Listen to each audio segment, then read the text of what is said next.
Hello friends, मेरा नाम है आयुष सिंह, आपका दोस्त, और आ चुका हूँ नए वीडियो के साथ।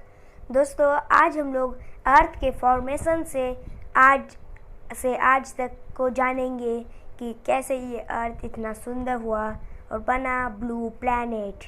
लेकिन ये काफ़ी लंबी स्टोरी है, तो इसको मैं आपको 3 भागों में बताऊंगा।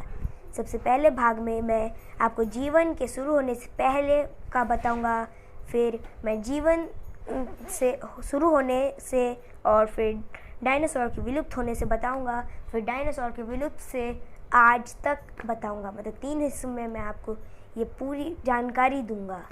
तो चलिए शुरू करते हैं पहला भाग, जिसमें हम बात करेंगे हमारे अर्थ की फॉर्मेशन से जीवन के शुरू होने तक। यस, तो अब हम आ चुके हैं 4.6 बिलियन ईयर अगो। क्या इसका मतलब क्या है, मैं आपको बताता हूँ। हमारी अर्थ जब फॉर्म हुई थी तो वो था कुल 4.6 बिलियन साल पहले। ये काफ़ी लंबा वक्त है। तो चलिए अब जानते हैं हमारे सोलर सिस्टम में उस समय क्या हुआ था जो हमारा अर्थ पैदा हुआ। तो इसके लिए सबसे पहले हम एक बार सोलर सिस्टम पे नज़र डाल लेते हैं। ये क्या है? यहाँ पे हर जगह काफ़ी गैसेस है, और यही गैसेस में कुछ यूज़फुल गैसेस भी है, जैसे हीलियम, हाइड्रोजन, नाइट्रोजन और भी जो कुछ पाया जाता है। तो हमारा सोलर सिस्टम कुछ ऐसा था जिसमें ना ही कुछ सन था, ना ही कोई प्लैनेट था, सिर्फ और सिर्फ धुआं। और एक और चीज़ जो थी वो थी छोटे छोटे एस्ट्रॉइड्स, और यही बने थे हमारे प्लैनेट्स। कैसे? तो चलिए जानते हैं। जब एस्ट्रॉइड्स एक दूसरे से जुड़ने लगे तो काफ़ी हमारे प्लैनेट्स बनने लगे। हालांकि कुछ गैस जाइंट्स भी हमारे साथ पैदा हुए, और जो जुड़ नहीं पाए वो एक ऑर्बिट बन गए, जिसे आज हम कहते हैं एस्ट्रॉइड बेल्ट। ये वाला नहीं, ये वाला। हाँ, तो इस एस्ट्रॉइड बेल्ट में वही बेल्ट को ये हैं एस्ट्रॉइड्स हैं जो उस समय रह गए थे या जो हमारे सौरमंडल में आ चुकी है। ये सब है। अब हमने इनमें से था एक अर्थ, और गैस जो थी पूरे सोलर सिस्टम में वो बनी हमारी इस सोलर सिस्टम की सबसे इम्पॉर्टेंट थिंग, जो है सन। यस, सन एक स्टार है जो हीलियम, हाइड्रोजन और ऐसे कुछ गैसेस से बना हुआ है, और ये काफ़ी गर्म होता है। ये तो आप बहुत अच्छे से जानते हैं, क्योंकि अर्थ से आपके पसीने छूटते हैं। तो सोचिए आप अगर उसके पास भी गए तो क्या होगा। नहीं पता मुझे। वैसे अब चलते हैं।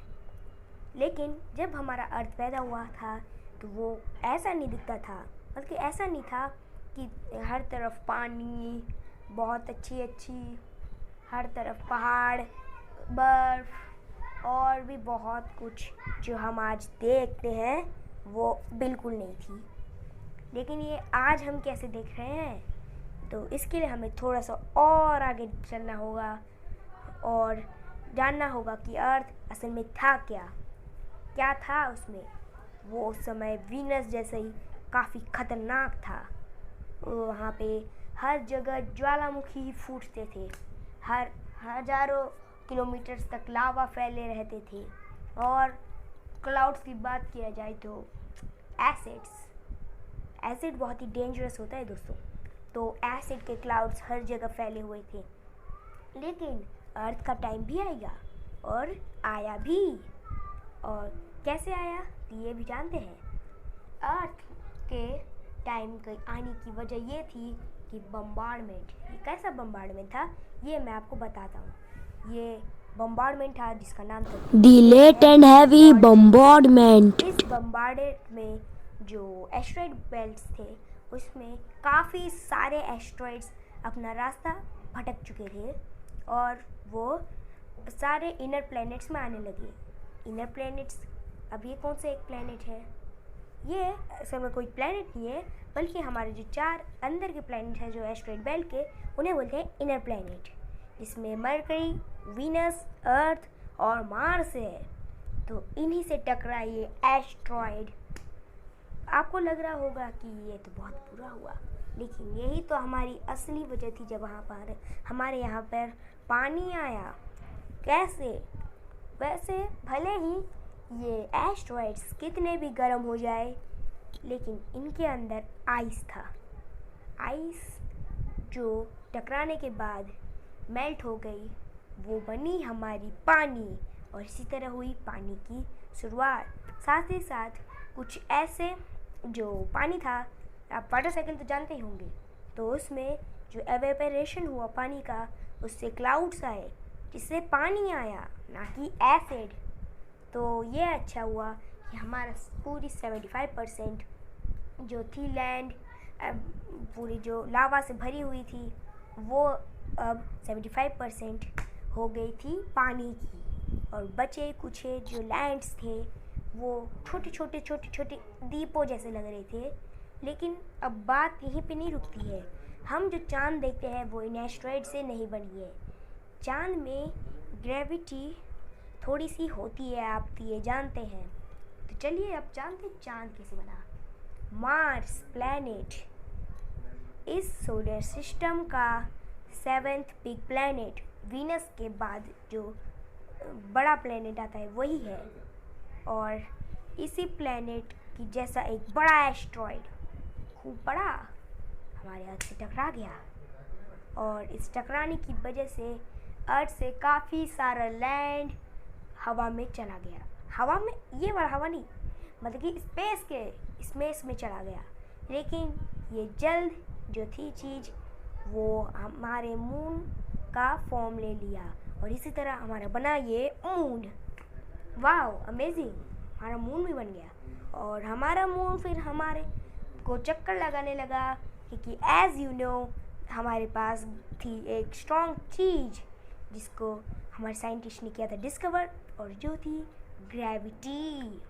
यस, हमारी ग्रेविटी ने मून को पकड़ के रखा, और जल्द मून ने एक ऑर्बिट ले ली, जिससे हर 27 डेज या मून के जब यहाँ पे आता है, तब हमें एक सोलर इलेस्केप दिखता है, जिसको आंखें से देखना काफ़ी डेंजरस होता है। तो आप भी इसका ध्यान दें, और सोलर इलेस्केप के दिन में प्लीज़ बाहर ना देखें। तो अब हम आ गए हैं पानी की तरफ।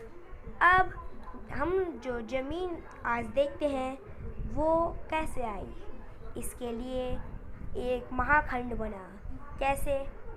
भूकंप आपने सुना तो जरूर होगा, हर जगह आता है, उत्तराखंड में भी आया था। वो ही भूकंप ने सभी छोटे छोटे द्वीपों को एकजुट होने में मजबूर कर दिया, और एक बहुत बड़ा महाखंड आज की एशिया से भी बड़ा बना, जिसका नाम था पैंजिया। यस, पैंजिया की अगर अधिक जानकारी जाननी है तो हमारे डिस्क्रिप्शन में जाइए, और अभी वहाँ पे लिंक जो है उसको टैप करिए और जानिए पैंजिया के बारे में, जिसमें था हमारा इंडो एशियन सब कॉन्टिनेंट भी। इसके सबसे ऊपर में एशिया, यूरोप, नॉर्थ अमेरिका जैसे देश, और नीचे साउथ अमेरिका, अफ्रीका, अंटार्कटिका और ऑस्ट्रेलिया और इंडो एशियन सब कॉन्टिनेंट जुड़े हुए थे। सभी जुड़े हुए थे, आज की तरह टूटे नहीं है। तो अब ये हो गई बात पैंजिया की। अब इसके बाद क्या होना था? अब हमारे जीवन की शुरुआत होता है।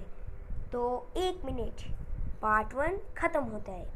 अगर आपने मेरा वीडियो अभी तक सब्सक्राइब नहीं किया तो सब्सक्राइब कर ले, और लाइक करें, शेयर करें अपने दोस्तों के साथ, और कमेंट में मुझे बताएं कि मैं और क्या आपके लिए पेश कर सकता हूँ, और आपको मेरे वीडियोस कैसे लगे हैं।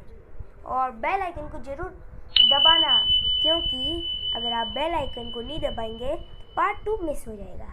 Okay, bye bye.